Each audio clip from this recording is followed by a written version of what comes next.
رضی اللہ تعالیٰ عنہ کا مبارک زمانہ ہے. حضرت عمر نے فوج بھیجی ایران کے حکمران کے ساتھ جہاد کرنے.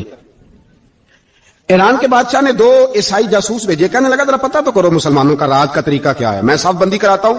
وہ ساری رات صف بندی کراتا رہا. 2 جاسوس آئے مسلمانوں کی معلومات کرنے. معلومات کر کے جب واپس گئے تو حضرت عمر فاروق رضی اللہ تعالیٰ عنہ کے سپاہیوں کو دیکھا, غور سے پلٹے. تو بادشاہ کہنے لگا کیا حال دیکھ کے آئے ہو؟ کہنے لگا سارے مسلح پہ بیٹھے ہوئے ہیں.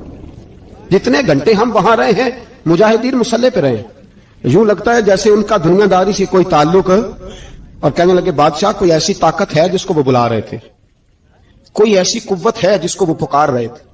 ہمیں بھی وہاں کھڑے ہو کے محسوس ہوتا تھا کہ ہاں کوئی ہے جو آ جائے گا ان کی مدد کے لیے, کوئی ہے جو پہنچے گا ان کی مدد کرے گا. ایران کا بادشاہ کہنے لگا مجھے سمجھ آ گئی ہے, وہ جسم کی طاقت سے نہیں لڑتے, وہ کوئی غیبی طاقت ہے جس سے وہ لڑتے. بھائی وہ غیبی طاقت بھی تو ہمارے پاس ہم نے ناراض کر لیا نا, وہ بھی تو نہیں نا, مسجد کا رخ بھی تو کوئی نہیں. اور میں نے پچھلے جمعے بھی کہا تھا, پھر کہتا ہوں, وہن ہو گیا امت کو. نبی پاک نے فرمایا امت کو وہ کیا ہے, دنیا سے محبت ہو گئی ہے, موت سے کراہت ہو گئی, وہن ہے. صحابہ کرام کو موت سے بڑا پیار تھا, موت سے بڑی محبت کر. ہماری طرح نہیں, وہ کہتے تھے مریں گے تو منو مٹی تو وہاں ٹھیک ہے, عذاب قبر حق ہے. لیکن میں کہا کرتا ہوں سالوں کے بعد جو پردیس سے ماں کے پاس آئے, ماں اسے عذاب نہیں دیتی, اس کا ماتھا چوما کرتی ہے. اور بھائی جو رب کریم کی بارگاہ میں جائے گا تیرا کیا خیال ہے, گل سڑ جائے گا؟ مدینے والے حبیب نے فرمایا قبر المومن روضۃ من ریاض الجنہ, فرمایا میرا مومن جب قبر میں جاتا ہے تو اللہ جنت کے سارے دروازے کھول لیتا ہے, وہ تو اللہ کی رحمت میں پہنچتا ہے. کون کہتا ہے مومن مر گئے, وہ تو قید سے چھوٹے اپنے گھر گئے. کون کہتا ہے قبر میں عذاب ہے تو صرف عذاب ہی ہے, ہاں مجرم کو سزا ملے گی, لیکن مومن ہمیشہ جہنم میں, وہ بالآخر جنت میں جائے گا, بالآخر جنت میں جائے گا. اور کسی درویش نے بات کی, وہ کر کے چلے گئے, پر کمال ہی کر گئے. کہنے لگے دوزخ میں تو کیا, میرا سایہ نہ جائے گا, کیونکہ رسول پاک سے دیکھا نہ جائے گا. نبی پاک سید عالم علیہ السلام کے غلام تو دیکھو نا, ساری زندگی عمر فاروق بخاری پڑھو تو صحیح, ساری زندگی عمر ہر نماز کے بعد کہتے تھے اللہم ارزقنا شہادت فی سبیلک, اللہ بسترے پہ موت نہ دینا, موت مجھے شہادت کی دینا. حضرت سیدنا مولا علی شیر خدا کرم اللہ تعالیٰ وجہ الکریم ساری زندگی کہتے رہے اللہ علی نے میدان میں عمر گزاری ہے, اسے شہادت کی موت عطا فرما. او بھائی یہ تو شہادتیں مانگنے والے. حضرت امام حسین میدان کربلا میں کھڑے تھے, شمر کہنے لگا حسین تیری چاروں جانب موت ہے. تو آپ فرمانے لگے تجھے ابھی ہمارا پتہ ہی نہیں, موت سے تو ہمارا پیار چلتا ہے. اور فرمایا یہ شہادت تو ہمارا پیچھا کرتی ہے, پہنچ جاتی ہے جہاں ہم ہوتے ہیں. موت سے ڈرا رہا ہے, مسلمان کا مرنے کو دل نہیں کرتا, ورنہ وہ اتنی بڑی کوٹھی میں کون رہے گا. مرنے کو دل اس لیے نہیں کرتا کہ وہ جو 6 کروڑ 10 کروڑ ڈالر لوٹ کے رکھے ہیں, مر گئے تو کھائے گا کون.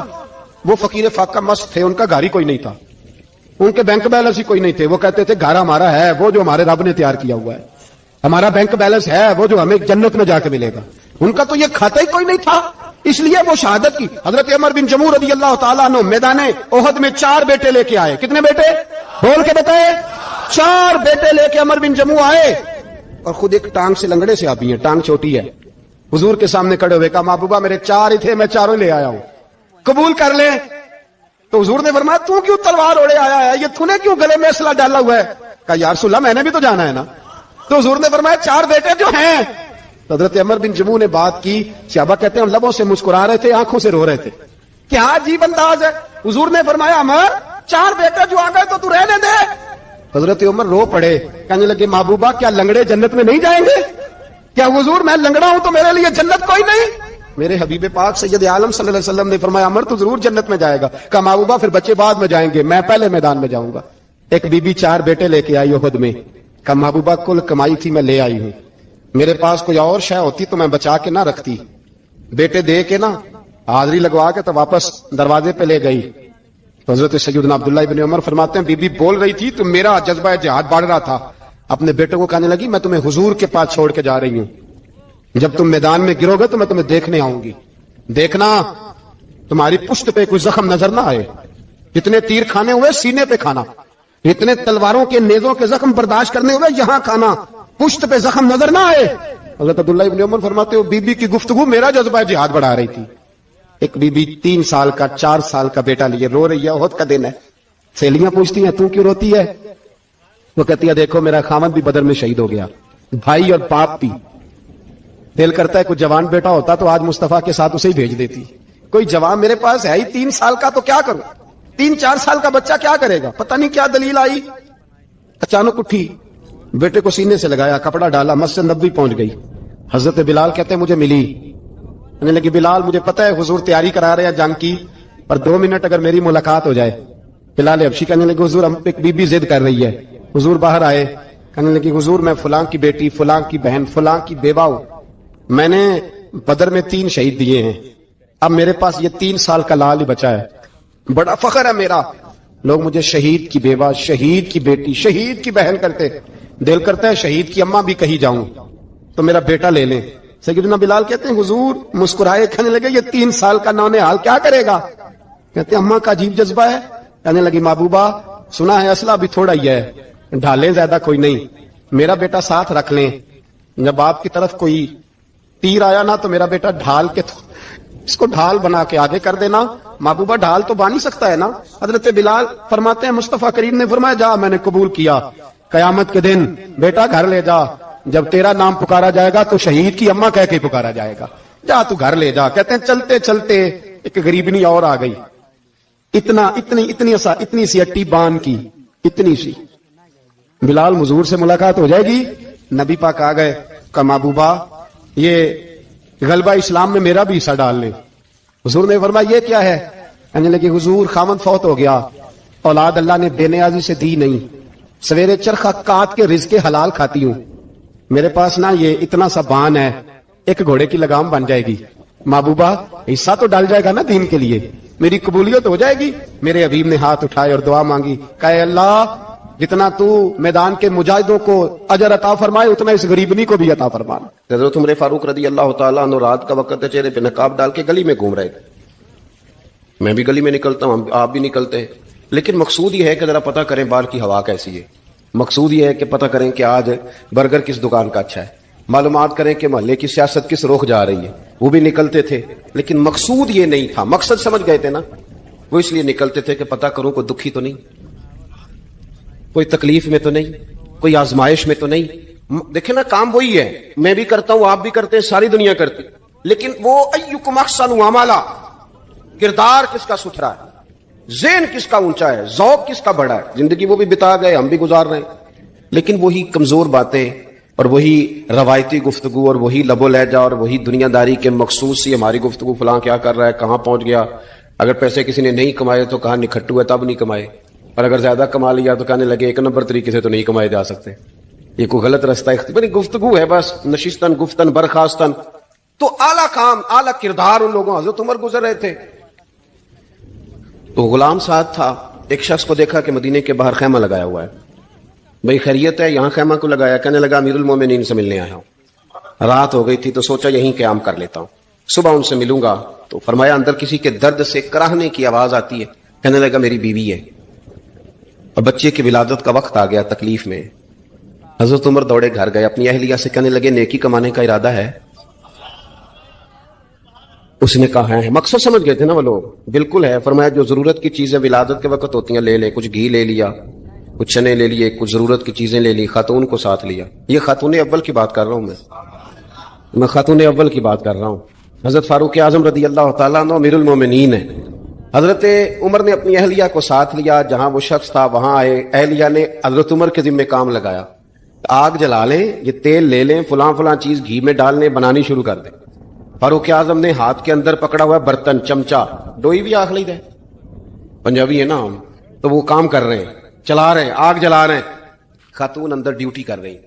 تو وہ شخص جو تھا نا جس کی بیوی تھی، وہ کہتا میں 2-3 دفعہ کا غلام ادھر آ، فلانی چیز بتا۔ میرے ذہن میں یہ تھا کہ امیر المومنین نے کو بندہ کھڑا کیا، آنے جانے والے مسافروں کا خیال کرے۔ میرے ذہن 2-4 دفعہ میں نے اپنے لفظوں میں بات بھی کہہ دی، لیکن جب اندر میرے بچے کی ولادت ہوئی تو اندر سے میری بیوی بولی اور حضرت عمر کی اہلیہ بولی اور بول کے کہنے لگی امیر المومنین مبارک ہو، آپ کے دوست کو رب نے بیٹا دیا ہے۔ وہ شخص کہتا ہے میں باہر کھڑا تھا، وجود تڑپ گیا، آنکھیں برس پڑی، کبھی نہیں رویا تھا پر کیفیت عجیب بن گئی، کوئی تقریر نہیں سنائی، کوئی اعلیٰ شعر نہیں انہوں نے پڑھا، میں نے جوں لے کر ان کے سر سے پاؤں تک دیکھا، میں نے کہا یہ وہی شخص ہے جس کا نام لے تو کیسر و کسرا کانپ جاتے ہیں، یہ وہی شخص ہے۔ میں نے جمعے میں کہا تھا کہ روب کپڑوں کا نہیں ہوتا، روب تو دیانتداری کا ہوتا ہے، ہاں بڑا مال کما کے لوگوں نے بنائی ہوتی ہے کار کوٹھی، تو بندے کھڑے ہو کے کہہ دیتے ہیں 2 نمبر طریقے سے آیا ہے. اور 13ویں 14ویں گریڈ کا ملازم ہو تو اس کے سامنے بہت بڑا افسر ڈر رہا ہوتا ہے، یار بندہ دیانتدار ہے، یہ رشوت نہیں لیتا، سفارش نہیں مانتا، یہ میرٹ پہ کام کرتا ہے. تو روک تو آپ کی دیانتداری کا ہے، آپ کی سچائی کا ہے. اپنی زندگی میں جو لوگ مقصد سمجھ گئے، مقاصد پا گئے، کچھ کر گئے، ہم ذرا الجھ گئے ہیں. پہلے اتنا شاندار مکان بناتے ہیں، پھر مرنے کو کس کا دل چاہے؟ اتنی محنت کر کے جو ہے وہ کوٹھی بنائی ہے تو اب چھوڑ کے کون جائے؟ وہ تیار بیٹھے تھے. انہیں نبی کریم نے کہا تھا کن فی الدنیا کانک غریب نو عابر السبیل، تم نے مسافروں کی طرح رہنا ہے. او میرے بھائی، کبھی دیکھا ہے ایئرپورٹ پہ مسافر لڑتا ہو کہ میں نے یہ جگہ خریدنی ہے؟ اسے پتہ ہے کہ ابھی فلائٹ آنی ہے، میں نے تو چلے جانا ہے. ریلوے اسٹیشن پہ جو جگہ ہوتی ہے وہ خریدنے کے لیے لوگ رٹا نہیں ڈالتے، انہیں پتہ ہے پہلی ٹرین سے چلے جانا ہے. بس سٹاپ پہ جھگڑے نہیں ہوتے کہ یہ کرسی میری ہے، جانا جو ہے مٹی دیں تے مٹی رہنا ہی. ایویں کا دی بلے بلے، اج مٹی دے اتے بندے آتے کل مٹی دے تھلے. اتنا زیادہ مقصد نہیں نا جب سمجھتے تو بے چین ہے، بے قرار. بعض لوگوں نے اتنے پیسے جمع کر لیے کہ اتنے کھا نہیں سکتے، اتنی ضرورت نہیں، لیکن اس کے باوجود ہے کہ وہ دوڑ ختم ہونے کا نام ہی نہیں لے رہے. حضرت صدیق اکبر رضی اللہ تعالیٰ عنہ امیر المومنین ہے. بادشاہوں کے بڑے بات ہوتی ہے. ہمارے ملک میں ایسے بھی بادشاہ گزرے ہیں کہ جو سفر پہ جاتے تھے تو خانسامے بھی لے جاتے تھے، باورچیوں کو بھی لے کے جاتے تھے کہ کھانا میری مرضی کا ہونا چاہیے. حضرت ابوبکر صدیق نے پانی مانگا، امیر المومنین، تو صحابہ نے نہ شہد ملا پانی پیش کیا. اتنی لمبی بات تو نہیں، لیکن صدیق اکبر رو ہی پڑے، اور اتنا روئے کہ ہجکیاں بن گئیں. لوگ کہتے ہیں پتہ نہیں تھا کس بات پہ رو رہے ہیں، پر ہم بھی رو پڑے. حضور آپ کیوں روتے ہیں؟ آپ فرمانے لگے یار مجھے آسانیوں میں مبتلا کرنے لگے ہو، مجھے ان دنیا کی لذات میں الجھانے لگے ہو. میں حضور کی بارگاہ میں بیٹھا تھا، اللہ کے رسول فرما رہے تھے پیچھے ہٹ جا، پیچھے ہٹ جا، پیچھے ہٹ جا. میں نے پوچھا حضور آپ کس کو کہہ رہے ہیں؟ تو حضور فرمانے لگے دنیا میرے پاس آئی تھی، وہ قریب کرنا چاہتی تھی مجھے، تو میں نے اسے کہا پیچھے ہٹ جا، میرے نیڑے نہ آنا، دور ہٹ جا. وہ ہٹ تو گئی ہے، پر جاتی دفعہ کہہ گئی ہے سونیا آپ تو بچ گئے ہیں، پر آپ کے بعد والے کیسے بچیں گے؟ تو مجھے سینے سے لگا لے، گلے سے لگا لے. مقصد اپنا سمجھے، اعمال کا حسن پیدا کرے. اگر انسان کا مقصود مال کمانا ہے تو اگر مال مل گیا تو اس کے بعد پھر کیا کرے گا؟ کسی نے طے کر لیا تھا کہ بہت بڑی گاڑی اور بہت بڑا بنگلہ مجھے چاہیے، تو وہ بنگلہ اسے مل گیا، گاڑی آ گئی. اب تو مقاصد کیونکہ طے نہیں ہوتے، تو جو چیز انسان چھوٹا سا مقصد طے کرتا ہے وہ اسے حاصل ہو جاتا ہے. میں نے ملک سے باہر جانا ہے، گھر سیٹ کرنا ہے، ساتھ والا پلاٹ لینا ہے، ہو گیا سارا کچھ. تو اب وہ پھر انسان بے چین ہو جاتا ہے، پریشان رہتا ہے، کہتا ہے سمجھ نہیں آتی مطلب مقصود کیا ہے. اللہ تبارک و تعالیٰ نے تو ایک تنکا بے مقصد پیدا نہیں کیا، اتنا سونا انسان کیسے بے مقصد پیدا کر؟ تو رب کریم نے ہمیں بتایا کہ مقصد تو تمہارا ہے. مقصد ہے الذی خلق الموت والحیات لیبلوکم ایکم احسن عملا.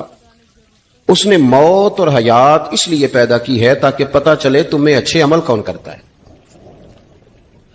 تم کس قدر زیادہ اپنے رب کی عبادت کرتے ہو، کس قدر زیادہ حسن اخلاق کا مظاہرہ کرتے ہو، کس قدر زیادہ لوگوں کی خدمت کرتے ہو، کس قدر زیادہ تم دین کی تبلیغ میں، اشاعت میں، ابلاغ میں، ترویج میں کردار ادا کرتے ہو.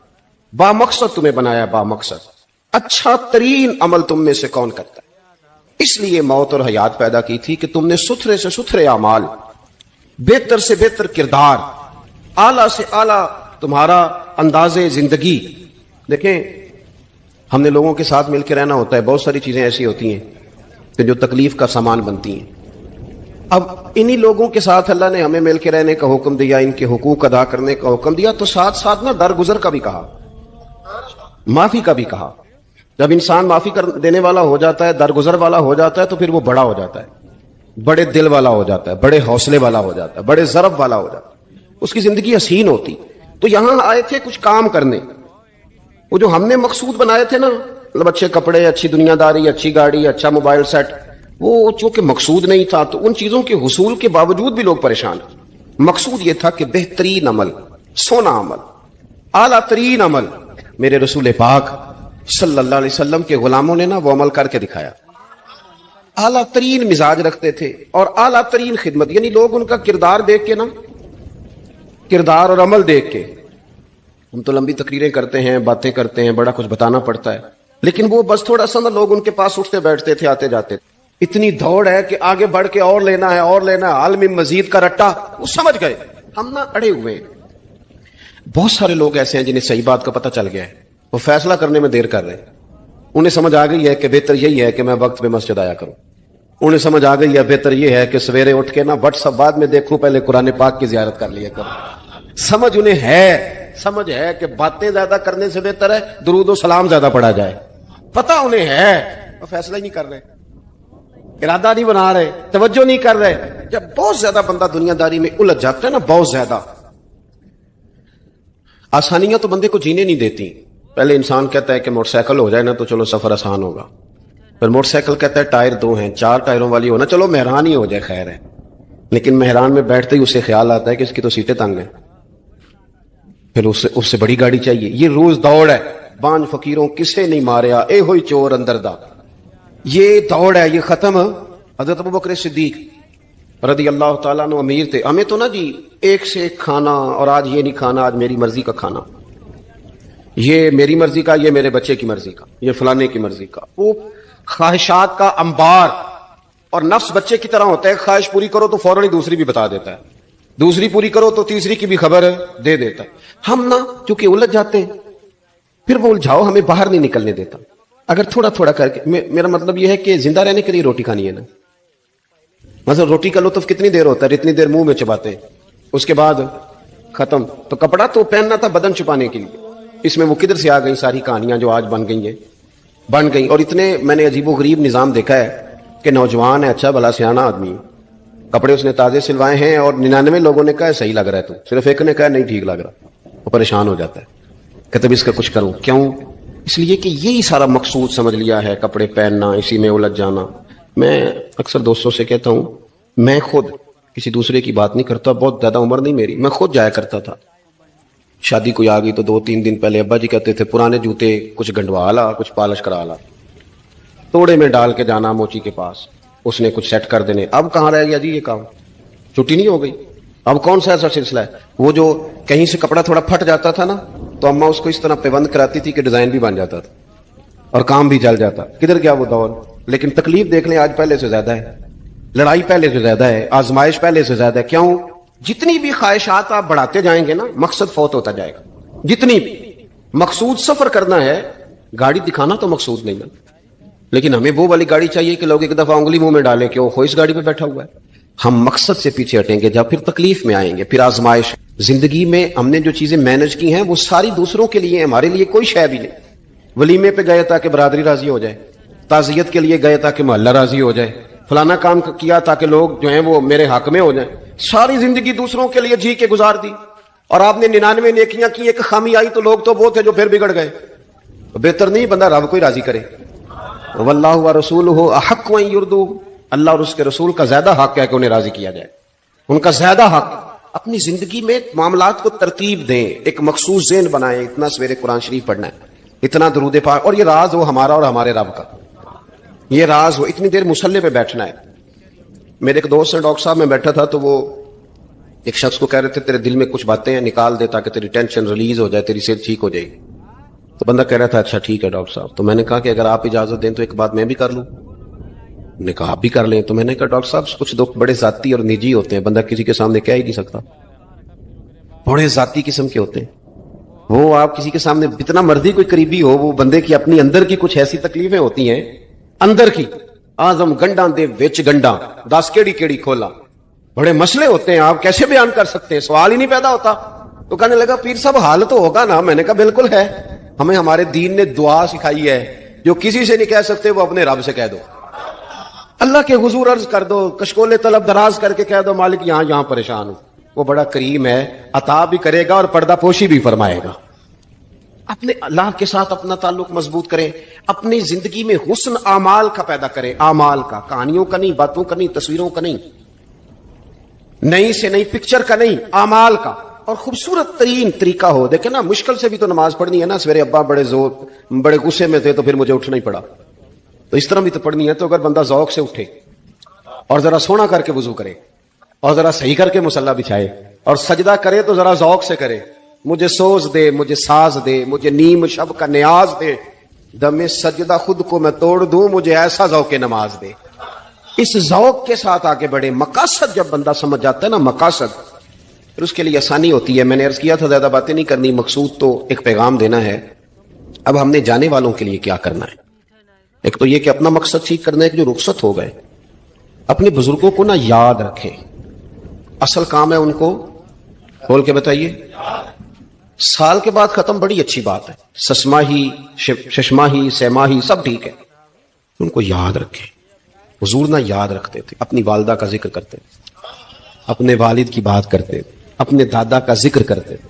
اپنے جانے سیدہ خدیجہ الکبریٰ رضی اللہ تعالیٰ عنہ وصال کر گئیں تو حضرت عائشہ کہتی ہیں حضور اکثر گھر میں ان کا ذکر کرتے تھے. اپنے بزرگوں کو یاد رکھیں، ان کا ذکر کریں. ان کو نا والد کے لیے نا والد ہونا شرط ہے، پی ایچ ڈی ہونا شرط نہیں. والد کے لیے والد ہونا شرط ہے، مفتی ہونا شرط. والد ان پڑھ بھی ہو تو بچے کو سمجھانے کا سلیقہ سے اللہ اسے عطا کاری دیتا ہے. ماں بالکل ان پڑھ بھی ہو تو بچوں کو سمجھانے کا طریقہ اللہ اسے ان سے سیکھیں. میرے والدہ اور والدہ دونوں اپنا نام نہیں لکھ سکتے تھے، تو میں اپنے دوستوں سے کہتا ہوں مجھے کبھی موقع ملے تو میں کئی جلدوں میں کتاب لکھ سکتا ہوں اپنے ماں باپ. اس لیے کہ وہ جو ہمیں سکھا گئے، جو بتا گئے، وہ انہی کا خاصہ تھا. تو اپنے ایک تو جانے والوں کو یاد رکھیں، دوسرا ان کے لیے دعا کریں تو درد سے کریں، سنی کر کے کریں، صحیح کر کے کریں، اکیلے بیٹھ کے کریں. دعا کا سب سے زیادہ تعلق آپ کے دل کی آواز کے ساتھ ہوتا ہے. اور جس طرز میں حضور نے ہمیں حدیث سکھائی ہے نا، اس رنگ میں کبھی آپ حدیث کو سیکھیں، سمجھے نا. حضور فرماتے ہیں جس طرح دریا میں ڈوبنے والا سہارا تلاش کرتا، دریا میں اسے کتنی کو جلدی ہوتی ہے، ہوتے لگ رہے ہوتے ہیں. وہ اس طرح کا نہیں ہوتا کہ میں عصر کی نماز کے بعد پھر آؤں گا تجھے نکالنے، اس طرح تو نہیں نہ ہوتا. دریا میں ڈوبنے والا جس طرح کشتی سہارا تلاش کرتا ہے، حضور فرماتے ہیں اس طرح قبر میں جانے والا دعاؤں کا انتظار کرتا ہے. آپ نے دیر کر دی دعا مانگنے میں، ختم دلانے میں دیر کر دی. خود صبح و شام ہمہ وقت دعا. ابھی آپ آیتیں سن رہے تھے سورہ ابراہیم کی، اللہ نے نماز میں رکھ دی ربنا اغفر لی ولوالدی وللمؤمنین یوم یقوم الحساب. ایک تو انہیں یاد رکھیں، خوب دعا کریں. اور دوسرا کوشش کریں کہ وہ جو نیکیاں کرتے تھے وہ نیکیاں بھی جاری رہیں. جن لوگوں سے ان کا اچھا تعلق تھا وہ تعلق بھی قائم رہے. یہ بھی کوشش کریں کہ ان کے لیے صدقہ تو خیرات کریں، اور قیمتی صدقہ دیں. قیمتی، میں بات ختم کرنے لگا ہوں بس. قیمتی صدقہ دیں، قیمتی. 15 تولے سونا گھر میں پڑا ہوتا ہے، قیمتی ہوتا ہے نا. کبھی کسی نے چوک میں بتایا کہ آج 15 تولے سونا میرے گھر میں پڑا ہے؟ بولو نا، لگتا ہے تو سن 10 چھڑنا ہے. اگر گھر میں 50 لاکھ روپے کیش پڑا ہو تو چوک میں گلی میں آ کے آپ بات کریں کہ گھر میں پیسے پڑے ہیں. کیوں؟ کہ وہ قیمتی ہیں، کوئی لے نہ لے. تو یہ جو 5000 مسجد دے کے سارے محلے کو بتاتے ہو، یہ بھی صدقہ تھا، یہ بڑا قیمتی چیز تھی. یہ بتانے والا نہیں تھا، یہ تو نیکی تو قیمتی تھی. قیمتی چیز جو ہوتی ہے وہ تو چھپائی جاتی ہے کہ بتائی جاتی ہے. یہ جو بیٹیاں ہیں نا اسلام کی، مائیں بہنیں، یہ قیمتی ہیں. اس لیے اسلام انہیں کہتا ہے تم گلیوں اور چوکوں میں آنے والی نہیں، قیمتی چیزیں گھر کے اندر رہا کرتی ہیں. تم قیمتی چیزیں ہو، تمہارا وجود قیمتی ہے. تم کبھی ماں ہو، کبھی بیٹی ہو، کبھی بہن ہو، کبھی بیوی ہو، قیمتی ہو. اس لیے تمہیں اسلام کہتا ہے کہ گھر کے اندر رہو گی تو تمہاری قیمت رہے گی. کچھ چیزیں ایسی ہیں جو چوکوں میں گلیوں میں پھیل جائے تو ان کی قیمت نہیں رہتی. اس لیے تمہیں کہا جاتا ہے کہ گھر میں رہو. یہ جو تمہیں چوکوں میں لاتے ہیں یہ تمہیں بے وقت کرنا چاہتے ہیں، بے قیمت کرنا چاہتے ہیں. انسان تھوڑی دیر کے لیے اگر تھوڑی دیر کے لیے غور کرے تو بڑے بڑے جانور انسان سے بڑے طاقتور ہیں، لیکن اللہ نے ان کی نکیل انسان کے ہاتھ میں تھما دی. اتنا بڑا جہاز ہے، ٹنوں وزن لے کے چل رہا ہے. انسان کے بس کی بات نہیں کہ وہ کئی لوگ لگ کے بھی اس کو اٹھا سکیں، لیکن اللہ نے اس کے قبضہ و اختیار میں کر دیا ہے. فرمایا هو الذی خلق لکم ما فی الارض جمیعا، زمین میں جو کچھ ہے سارا تیرے لیے بنایا ہے، آسمان میں جو ہے سارا تیرے لیے بنایا ہے. وما خلقت الجن والانس الا لیعبدون، فرمایا کل کائنات میں نے تیرے لیے بنائی ہے اور تجھے میں نے اپنی عبادت کے لیے پیدا فرمایا ہے.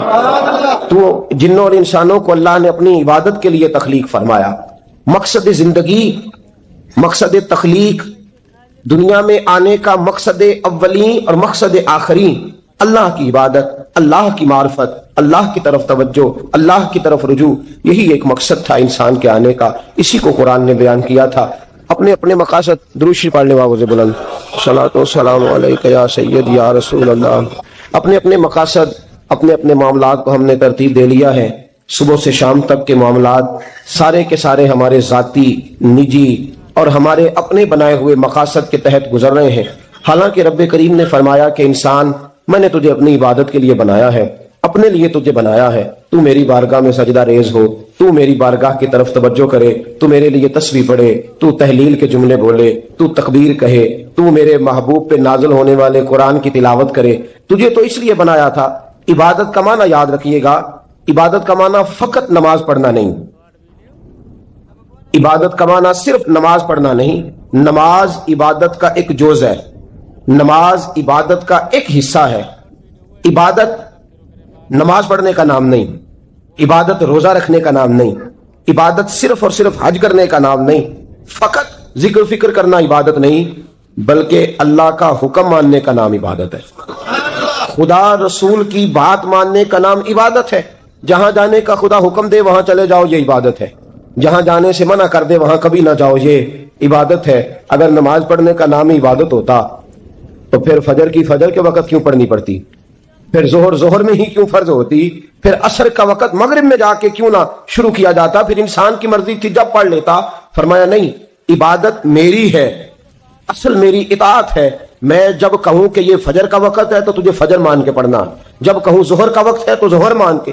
ہم نے عبادت کو مخصوص کر دیا، مسجد میں چلے جانا، نفل پڑھ لینا، کچھ دیر قرآن شریف پڑھ لینا، کچھ دیر اللہ کی عبادت کر لینا، کچھ دیر ذکر اذکار کر لینا، اس کا نام عبادت ہے۔ اور باہر نکل کے بے شک جھوٹ بولے، باہر نکل کے بے شک غیبت کرے، باہر نکلے اور کم تولے، باہر نکلے اور اپنی من مرضی کرے، تو یہ عبادت نہیں۔ اس لیے کہ ہم اس خدا کے ماننے والے ہیں جو صرف مسجد میں نہیں ہوتا بلکہ جلوہ تیری ذات کا کو بکو ہے، میں جدھر دیکھتا ہوں ادھر تو ہی تو ہے۔ ہمارا خدا صرف مسجد میں نہیں ہے، اللہ ہر جگہ ہے۔ جے میں تینوں اندر جانا پھر مقید جانا، جے میں تینوں باہر سمجھا اندر کون سمانا، اندر بھی تویں باہر بھی تویں وچ بلا کون نمانا۔ اصل بات یہ ہے کہ جب خدا ہر جگہ ہے تو اللہ تبارک و تعالیٰ کا حکم ہر جگہ ماننا ہے، ہر جگہ اطاعت کرنی ہے، ہر لحاظ سے۔ رب کی بات ماننے کا نام عبادت ہے، اللہ کی، اس کے رسول پاک صلی اللہ علیہ وسلم کی بات ماننے کا نام، توجہ ہے آپ کی میری بات پہ؟ عبادت کا مفہوم سمجھیے گا، عبادت کا مفہوم سمجھیے گا۔ ہمارا وہ دین نہیں جو پنڈتوں جوگیوں راہبوں کا مذہب ہے کہ جنگلوں میں نکل جاؤ تسبیح لے لو، میں کھٹکتا ہوں دل عالم میں کانٹے کی طرح اور تو فقط اللہ اللہ اللہ، یہ مذہب نہیں۔ ہمارا دین کہتا ہے مسجد میں بیٹھ کے جو ذکر کرے گا اسے بھی ثواب ملے گا، اور جو محنت کر کے کما کے بچوں کو کھلائے گا اسے بھی ثواب ملے گا۔ ہمارا دین یہ کہتا ہے جو مسجد میں بیٹھ کے قرآن پڑھے گا اسے بھی ثواب ملے گا، اور جو گلی میں پڑا ہوا کانٹا اٹھا دے گا اسے بھی اللہ اجر عطا فرمائے گا۔ اللہ کا حکم ماننا، اللہ کا حکم ماننے کا نام عبادت۔ محمود غزنوی کے پاس ہیرا ہے، محمود غزنوی کے بڑے غلام تھے تو ایک بڑا پیارا تھا اسے، آپ جانتے ہیں اس کا نام کیا تھا؟ ایاز محمود غزنوی کو بڑا تو حسد شروع ہو جاتا ہے ہر جگہ، اللہ ماشاءاللہ۔ لوگ کہنے لگے بادشاہ ہر وقت اسی کو پیار کرتا رہتا ہے، ہر وقت اسی کی طرف توجہ کرتا رہتا ہے۔ بادشاہ نے ایک دن آزمانا چاہا، اتنا ہیرا تھا، موٹا ہیرا بادشاہ کے پاس۔ بادشاہ نے ایک وزیر صاحب کو بلایا، کہا یہ اینٹ پکڑو، ہیرے پہ مارو، اسے توڑ دو۔ کہنے لگا بادشاہ بات تیری ٹھیک ہے پر بڑا قیمتی ہیرا ہے، کیوں تڑوا رہے ہیں آپ؟ مال خزانہ میں رکھ دیں، کام آئے گا، کسی نہ کسی جگہ پہ استعمال ہو جائے گا، آپ کیوں اس کو تڑوانے کی ضد کر رہے ہیں؟ بادشاہ سلامت نے کہا اچھا تم نے ٹھیک مشورہ دیا، میں ہی جذبات میں آ گیا تھا۔ ایک دوسرے آدمی کو بلایا، اس کو کہا یہ ہیرا توڑنا ہے۔ اس نے کہا بادشاہ مجھے لگتا ہے پوری دنیا میں اتنا موٹا ہیرا تیرے پاس ہے، کسی اور کے پاس نہیں ہوگا، یہ توڑنے کی چیز نہیں تجوری میں سنبھالنے کی چیز ہے، اسے سنبھال کے رکھ۔ تیسرے کو بلایا، چوتھے کو بلایا، جس کو بھی بلاتا رہا وہ بادشاہ کو سمجھاتا رہا، جس کو بلایا بادشاہ کو سمجھایا۔ ایاز کی باری آئی، کہا ایاز ادھر آ، توجہ ہے آپ کی؟ ایاز ادھر آ، یہ ہیرا تو توڑ دے۔ اس نے اینٹ پکڑی، زور سے ماری، ہیرا توڑ دیا۔ بادشاہ کہنے لگا بڑا بیوقوف ہے بھائی تو، یہ سارے میرے خیر خواہ مجھے سمجھاتے رہے اور تو نے خیال ہی نہیں کیا، میں بیوقوف تھا تو بھی ساتھ ہو گیا، توڑ ہی دیا۔ کہنے لگا بادشاہ غلطی ہو گئی، مجھ سے غلطی ہو گئی، مجھے نہیں توڑنا چاہیے۔ اس نے کہا اچھا چل چھوڑ، ایک بات بتا، تیرے سامنے جو سب مجھے مشورے دے رہے تھے تو نے کیوں نہیں دیا؟ میں نے تجھے کہا توڑ دے، کیا لفظ ایاز نے کہے، کمال کر دی۔ کہنے لگا بادشاہ میرے دل میں خیال آیا ہیرا ٹوٹتا ہے تو ٹوٹ جائے، میرے بادشاہ کا حکم نہیں ٹوٹنا چاہیے، یہ ٹوٹتا ہے تو ٹوٹ جائے، یہ کرچی کرچی ہوتا ہے تو ہو جائے، خزانہ خالی ہوتا ہے تو ہو جائے، لیکن میرے مالک کا حکم نہیں ٹوٹنا چاہیے۔ بادشاہ میں ہر چیز توڑ دوں گا پر میں تیرا حکم نہیں توڑ سکتا. بس دوستو یہی عبادت ہے. بلا مثال و بلا تشبیہ بات سمجھیے گا. جس نے خدا کا حکم توڑ دیا اس نے عبادت نہیں کی, اور جس نے خدا کا حکم اچھا آؤ نماز کے لیے, دکان کا وقت ہے, گاہک بھی زیادہ آ گئے ہیں, رش پڑ گیا ہے, اب تھوڑا وقت مشکل ہو جائے گا, ذرا تھوڑی دیر میں پڑھ لوں گا. ہیرا ٹوٹتا ہے تو ٹوٹ جائے, گاہک آنے کا سلسلہ ٹوٹتا ہے تو ٹوٹ جائے, روزی آنے کا سلسلہ ٹوٹتا ہے تو ٹوٹ جائے.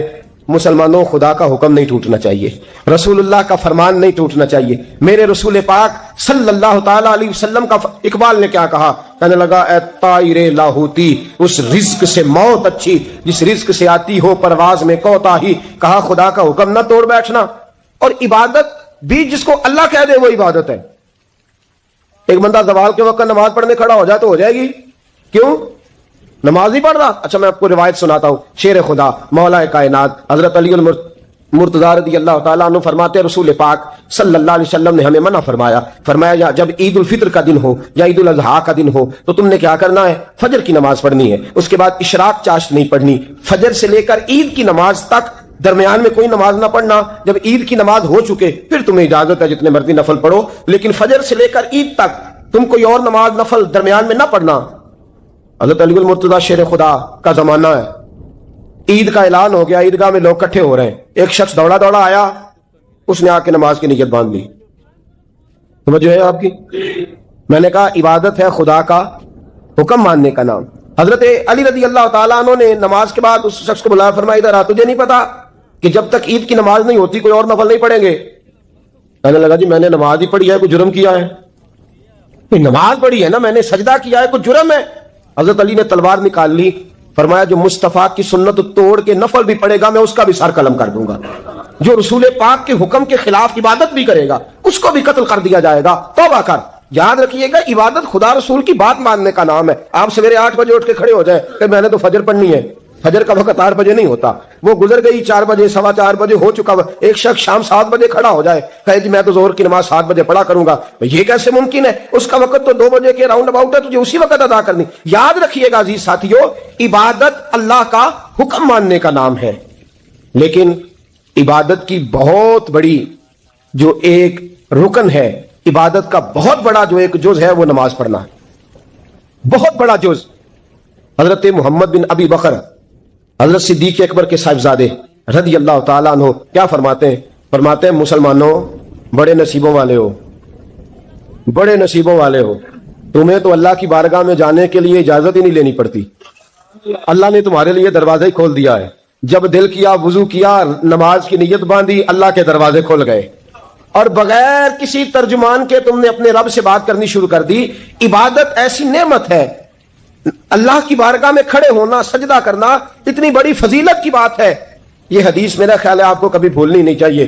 سید عالم نور مجسم شفیع معظم صلی اللہ علیہ وسلم نے فرمایا بتاؤ اگر کوئی کسی کے گھر مہمان جائے تو میزبان اس کے ساتھ کیا سلوک کرے گا؟ تو صحابہ کہنے لگا یا رسول اللہ جتنا میزبان اچھا ہوگا اتنا ہی اچھا سلوک کرے گا, جتنا وہ اعلیٰ ہوگا اتنا ہی اعلیٰ سلوک کرے گا, جتنا وہ عرفہ ہوگا اتنی ہی اس کی بات بھی بڑی ہوگی. نبی پاک صلی اللہ علیہ وسلم نے فرمایا جو مسجد جاتا ہے وہ اللہ کا مہمان ہے, جو مسجد جاتا ہے وہ اللہ کا مہمان ہے. فرمایا میزبان کے ذمے ہے کہ مہمان کے اوپر رحمت کرے, کرم کرے. فرمایا جب تو مسجد جاتا ہے تو خدا بھی رحمتوں کے دروازے کھول دیتا ہے, اللہ تیرے لیے فضل کے دروازے کھول دیتا ہے. نبی پاک صلی اللہ تعالی علیہ وسلم نے فرمایا جب تو اپنے گھر سے مسجد جانے کے لیے ابھی نکلتا ہے, ابھی تو گیا نہیں, ابھی تو نکلا ہے, فرمایا تو نے سیدھا پیر اٹھایا ہے تو تیرا ایک درجہ بلند ہو گیا ہے, تو نے الٹا قدم اٹھایا ہے تو تیرا ایک